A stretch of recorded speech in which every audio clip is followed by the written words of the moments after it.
তোমার গর্ভে জন্মগ্রহণ করবে।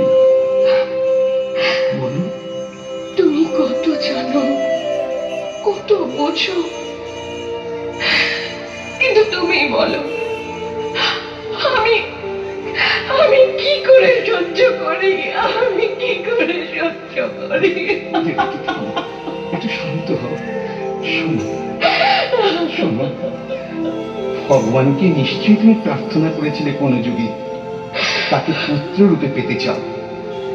তাই হয়তো বাঞ্ছা কল্পতরু তোমার মনোবাসনা পূর্ণ করতে তিনি স্বয়ং তোমার গর্ভে আসবেন। আর আর দুঃখ কষ্টের কথা বলছো? দেবকী, দুঃখ কষ্ট না দিলে তার আগমনের পথ যে পরিষ্কার হয় না।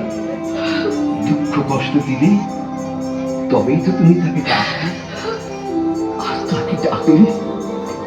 তাকে ডাকলে তিনি ধরা দেন, তিনি ধরা দেন।